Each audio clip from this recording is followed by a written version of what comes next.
ታሪክ በራሱ ላይ ሲፈርም በብዕር ሳይሆን በለውጥ ማዕበል ነው። ትናንት ያ በታንክና በመድፍ የተገነባው የኢህአዴግ ግዙፍ ሌዋታን በዲጂታል ሞገዶችና በፌስቡክ የግድግዳ ጽሑፎች ተጠራርጎ ወደ ታሪክ መዝገብ ቤት ተሸኘ።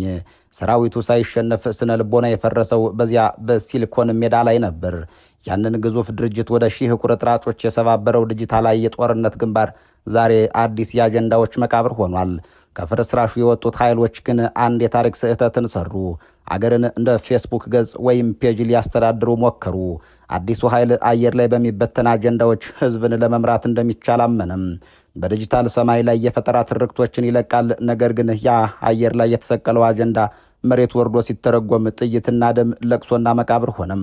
በተለይም ለዘመናት በሌሎች ትርክት ሲጠለፍ በስሜት ማዕበል ሲናጥና ለማያገኘው ድል ውድ ዋጋ ሲከፍል የነበረው የአማራ ህዝብ ዛሬ ያንን የዲጂታል ሰንሰለት ሰብሮ ወጥቷል። ዛሬ አማራው መጠለፍ አቁሞ ጠላፊ ሆኗል። ስነ ልቦናው ምሽግ ተጠናክሯል። አጀንዳውም ከህልውናው ጋር አጣብቋል። የፌዴራሉ መንግስት ስልት ከሽፏል። በአየር ላይ የሚረጩ አጀንዳዎች ከባህር በር ትረካ እስከ ሪዞርት ምርቃት የአማራን ልብ ሊገዙ አልቻሉም። ግራ የተጋባው ባለስልጣን ወደ ትናንት ደመኞቹ ዲፕሎማሲያዊ ጥሪ አቀረበም። ወደ መቀሌና አስመራ ያቀናው የተማጽኖ ድምፅ ግን አንድ አይነት ቀዝቃዛ ምላሽ አስተናገደ። ህወሓት የቆሰለ ነብር ሆኖ ራስህ ተወጣው ሲለው፣ አስመራም የታሪክን መነጽር አጥልቃ የቤት ስራህን ራስህ ጨርስ የሚል ጥብቅ መልእክት አስተላለፈች። ለምን የተባለ እንደሆነ ምክንያቱም በቀጠናው የፖለቲካ የስበት ማዕከል ሽግግር ተፈጥሯልና ነው።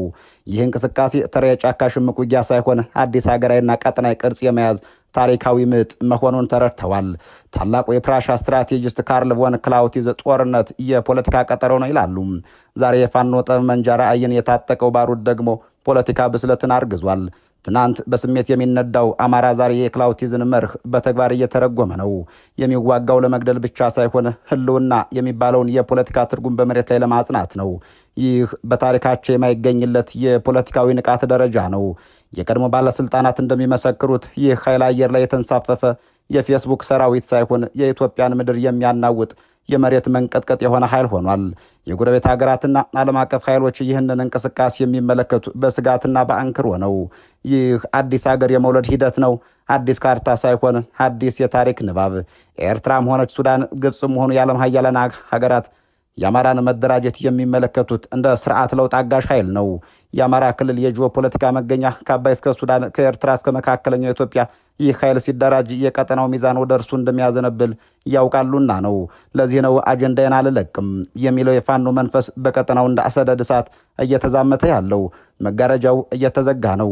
በዲጂታል ላይክና ሼር አገር መምራት እያከተመበት፣ በአጀንዳ ጠለፋ ህዝብን ማደንዘዝ የከሸፈበት የታሪክ ምዕራፍ ላይ ደርሰናል። አየር ላይ የተሰቀለው የፕሮፓጋንዳ ኃይል መሬት ላይ ባለው እውነታም ተረስቷል።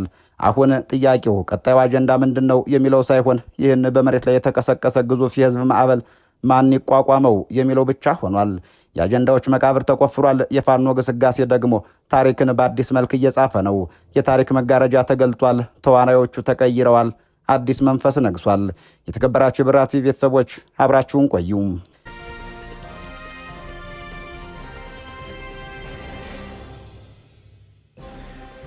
ይህ የታሪክ ፍርድ ነው። ትናንት የኢህአዴግ ያ ግዙፍና የማይበገር ይመስል የነበረው መዋቅር በታንክና በመድፍ ሳይሆን ላይክና ሸሪ በሚባሉ የዲጂታል ጥይቶች ተደብድቦ ፈራረሰም። ፌስቡክ የዘመኑ የጦርነት ሜዳ ነበር። በዚያ የዲጂታል ምሽግ ላይ የተሸነፈው የኢህአዴግ ልክ እንደተሰበረ መስታወት ወደ ሺህ ቁርጥራጮች ተበታተንም። ከፊሉ የስልጣን ጥሙን ሊያረካ በአዲስ ካባ ተሸሸገ። ከፊሉ በቤተ መንግስት ጓዳ ኩርፎ ተቀመጠ። ቀሪው ደግሞ የትናንት ወዳጁንም ደም ለመጠጣት ሰይፉን የሳለ ግልጽ ጠላት ሆንም። ነገር ግን ከዚህ የፌስቡክ አብዮት ማህፀን የወጣው አዲሱ ኃይል አንድ ትልቅ ስህተት ሰራ። አገርን ማስተዳደር እንደ ፌስቡክ ገጽ አድሚንነት ቆጠረው። በዲጂታል ሰማይ ላይ አጀንዳ ይፈጥራል። ያ አጀንዳ መሬት ወርዶ ግን ጦርነት ይሆናል፣ ሞት ይሆናል፣ የለቅሶ ድንኳንና የጀምላ መቃብር ይሆናል። በተለይ የአማራው ህዝብ ለዘመናት በዚህ አጀንዳ ጠለፋ ሰለባ ነበር። በስሜት የሚነዳ በሌሎች ትርክት የሚጠለፍና ለማያገኘው ድል የማይከፍለውን ዋጋ የሚከፍል የዋህ ተዋጊ ተደርጎ ተወሰደም። ግን ዛሬ ያ መጋረጃ ተቀዷል። ዛሬ አማራው መጠለፍ አቁሞ ራሱ ጠላፊ ሆኗል።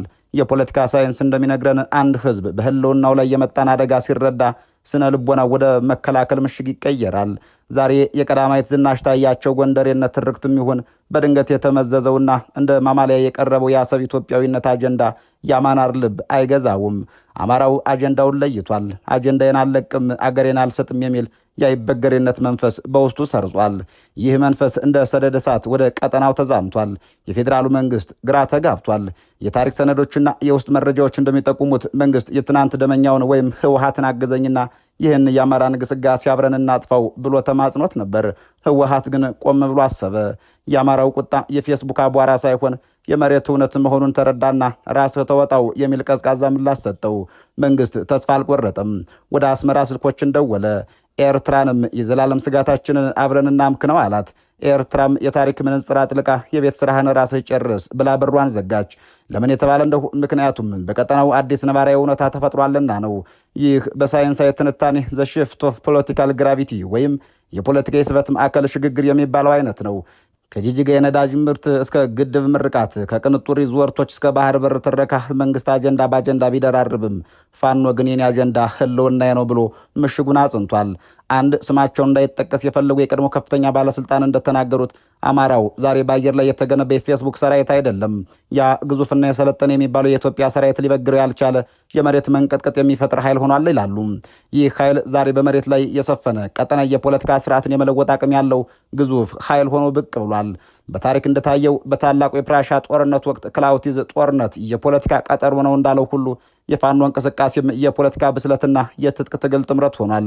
ታላቋ የፕራሻ ወታደራዊ ጠቢብ ካርል ቮን ክላውቲዝና የፋኖ ወቅታዊ እንቅስቃሴ ያላቸውን መስተጋብር፣ በቀጠናው ፖለቲካዊ ሚዛን ውስጥ ያለውን ትርጉም በዝርዝር እንመልከተው። ከ200 ዓመታት በፊት በፕራሻ ምድር አንድ ድምፅ ተሰማ። የጦርነት ጥበብ መምህሩ ካርል ቮን ክላውቲዝ እንዲህ አሉ። ጦርነት የፖለቲካ ቀጠሮ ነው፣ በሌላ መንገድ የሚቀጥል የፖለቲካ ግንኙነት እንጂ የራሱ የሆነ ግብ የለውም። ዛሬ ይህ ጥንታዊ የጦርነት ፍልስፍና በኢትዮጵያ ተራሮች ላይ በደምና በአጥንት እየተተረጎመ ነው። የፋኖ እንቅስቃሴን ከተራ ሽምቅ ውጊያ የሚለየው አንድ ታላቅ እውነትም አለ። እርሱም የፖለቲካ ብስለትና የትጥቅ ትግል ጥምረት መሆኑ ነው። ክላውቲዝ እንደሚለው ጦርነት ያለ ፖለቲካ ግብ ጭፍን ጥፋት ነው። ትናንት አማራው በስሜት የሚነሳ በቁጭት የሚተኩስ በድል ማግስት አጀንዳውን ለሌሎች አሳልፎ የሚሰጥ የዋህ ተዋጊ ነበር። ዛሬ ግን ፋኖ የፖለቲካ ብስለትን እንደ ጥይት ታጥቋል። መንግስት በአየር ላይ የሚበተን የፌስቡክ አጀንዳ ከባህር በር ትረካ እስከ ሪዞርት ምርቃት ህዝቡን ለማደንሰስ ሲሞክር፣ ፋኖ ግን የፖለቲካ ቀጠሮውን ጠብቋል። የአማራ ፋኖ ዛሬ የሚዋጋው ለመግደል ብቻ አይደለም። የሚዋጋው ህልውና የሚባለውን የፖለቲካ ትርጉም በመሬት ላይ ለማጽናት ነው። ይህ ነው ክላውቲዝ ዋሪዝ ዘ ኮንቲኒዬሽን ኦፍ ፖለቲክስ ወይም ጦርነት የፖለቲካ ቀጠሮ ነው ሲል የሚገልጸው። ጦርነቱ የመጨረሻ ግብ ሳይሆን ወደ አዲስ የፖለቲካ ስርዓት መሸጋገሪያ ድልድይ መሆኑን ፋኖ ተረድቷል። ይህ የፋኖ የፖለቲካ ብስለት ነው ጎረቤት ሀገራትን ያስደነገጠው። የፌዴራሉ መንግስት ወደ ህወሓትና ወደ ኤርትራ ዞር ብሎ አግዙ ሲል ሁለቱም ኃይሎች የሰጡት ምላሽ አንድ ነበር፣ ራስህ ተወጣው። ህወሓትም ሆነ ኤርትራ የሚያዩት የፋኖን ጠመንጃ ብቻ አይደለም። የሚያዩት ከጠመንጃው ጀርባ ያለውን የማይበገር ህዝባዊ አጀንዳ ነው። በፖለቲካ ሳይንስ ስትራቴጂክ አውቶኖሚ የሚባል ጽንሰ ሐሳብ ይገኛል። ፋኖ ዛሬ የማንንም ኃይል ተላላኪ ሳይሆን የራሱን አጀንዳ ራሱ የሚወስን ኃይል ሆኖ ወጥቷል። ኤርትራ ይህንን ኃይል መጋፈጥ ማለት ከነግዋ ኢትዮጵያ ጋር መጣላት መሆኑን ታውቃለች። ህወሓት ደግሞ የፌስቡክ አጀንዳ በመሬት ላይ ያለውን የፋኖነት እውነት እንደማይለውጠው በተግባር አይታለች። ክላውቲዝ ዘ ሴንተር ኦፍ ግራቪቲ ወይም የስበት ማዕከል ብሎ የሚጠራው የአንድ ኃይል ዋነኛ ጥንካሬው ይኸው ነው። ዛሬ የመንግስትን የስበት ማዕከል ፕሮፓጋንዳ ሲሆን፣ የፋኖ የስበት ማዕከል ግን የህዝብ ስነ ልቦና ነው። በሳይንስ አንድ ህዝብ በአንድ ፖለቲካ ዓላማ ስር ሲሰለፍ ያ ኃይል ወደማይሸነፍ ቁስ ይለወጣል ይባላል። አማራው ዛሬ በጂጂጋ ነዳጅ ወይንም በአሰብ ወሬ አይጠለፍም። ምክንያቱም የፋኖ ፖለቲካዊ ብስለት መጀመሪያ ህልውና ከዚህ ሀገር የሚል ጥብቅ ቅደም ተከተል ፈጥሯልና ነው። ይህ በታሪካቸው የማይገኝለት የፖለቲካ ንቃት ደረጃ ነው። በታሪክ እንደታየው ታላቁ መንግስታት የሚወድቁት በውጭ ጠላት ሳይሆን በውስጣዊ የአጀንዳ መበስበስ ነው። ኢህአዴግ በፌስቡክ ሜዳ የተሸነፈው የአጀንዳ የበላይነቱን ስለተቀማ ነው። ዛሬም ስልጣን ላይ ያለው ኃይል በፌስቡክ አዳዲስ አጀንዳዎችን እየፈጠረ የፋኖን ጉዞ ለማደናቀፍ ይሞክራል። ነገር ግን ፋኖ አጀንዳ ጠላፊ ሆኗል። የቀድሞ ባለስልጣናት እንደሚሉት ይህ ኃይል ከአየር ላይ ፕሮፓጋንዳ ወደ መሬት እውነት ወርዷል። ፋኖ ዛሬ የፖለቲካ ድርጅት ባይባልም በተግባር ግን ከማንኛውም ድርጅት በላይ ግልጽ የሆነ የፖለቲካ ፕሮግራም አለው። እርሱም ፍትህ፣ እኩልነትና የማይደፈር የአማራ ማንነት ነው። የክላውቲዝ መንፈስ ዛሬ በአማራ ተራሮች ላይ እየተነበበ ነው፣ እያንዣበበ ነው። ጦርነቱ የፖለቲካ ቀጠሮ ከሆነ ፋኖ ያንን ቀጠሮ አክብሮ ቀርቧል። አጀንዳ በአጀንዳ ቢደራረብም የፋኖ መርህ ግን አልተናወጠም። ይህ እንቅስቃሴ ተራ የሽምቅ ውጊያ አይደለም። ይህ እንቅስቃሴ አዲስ ቀጠናዊ ሚዛን፣ አዲስ የታሪክ ምዕራፍ፣ አዲስ የአይበገሪነት መንፈስ መወለድ ነው። በዚያ ላይ የጎረቤት ሀገራትና የቀጠናው አክተሮች የአማራን መደራጀት የሚመለከቱት እንደ ተራ ሽምቅ ውጊያ አይደለም። ይልቁንም አዲስ ሀገርን፣ አዲስ ቀጠናዊ ሚዛንንና አዲስ መንፈስን እንደመወለድ ነው። የጎረቤት ሀገራት የቀጠናው አክተሮች ኤርትራ፣ ሱዳን፣ ኢጅፕት ኤንድ ኢቨን ግሎባል ፓወር የአማራን እንቅስቃሴ እንደ ተራ የሽምቅ ውጊያ ሳይሆን የስርዓት ለውጥ አጋዥ አድርገው የሚያዩበት ምክንያት በታሪክ በጂኦ ፖለቲካና በስነ ልቦናዊ ማስረጃዎችን አጥርተን እንመልከተው። ታሪክ በዝምታ አይራመድም። ታሪክ ሲለወጥ ድምፅ አለው። ዛሬ በኢትዮጵያ ምድር እየተሰማ ያለው ያ ድምፅ ነው። ይህ ድምፅ የጠመንጃ ጩኸት ብቻ አይደለም። ይህ ድምፅ የክፍለ ዘመናት የፖለቲካ ሚዛን ሲናወጥ የሚፈጠረው ንዝረት ነው። የጎረቤት ሀገራትና የቀጠናው የፖለቲካ አክተሮች የአማራን መደራጀትና የፋኖን ግስጋሴ እንደ ተራ የጫካ ሽምቅ ውጊያ አይመለከቱትም። ምክንያቱም ይህ እንቅስቃሴ አዲስ ሀገር የመውለድ ፈረንጆች ኒው ፖለቲካል ኢንቲቲ የሚሉትን የመውለድ አዲስ ቀጠናዊ ሚዛን የመፍጠርና አዲስ መንፈስ የማንበር አቅም እንዳለው ስለተረዱ ነው። በኢትዮጵያ ታሪክ ውስጥ ላለፉት 30 ዓመታት የፖለቲካ ማዕበል በብሔር ፌዴራሊዝም ስም የአማራን ማንነት በማሳነስ ላይ የተገንብቶ ነበር። ዛሬ ግን ይህ ማዕከል ተሰበረም። የጎረቤት ሀገራት በተለይም ኤርትራ ይህንን ለውጥ በንቃት ትከታተላለች። ኤርትራ የህወሓትን ስር ነቀል ጠላትነት ታውቀዋለች። ነገር ግን የአማራ ኃይል ሲነሳ የቆሰለና የተገፋ ህዝብ ይዞ የሚመጣው የፖለቲካ ቁርጠኝነት ምን ያክል አደገኛ እንደሆነ በቅጡ ትረዳለች። የፌዴራል መንግስት አማራን አብረን እናጥፋ ብሎ ሲጠይቅ ኤርትራ ራስህ ተወጣው ያለችው በምክንያት ነው።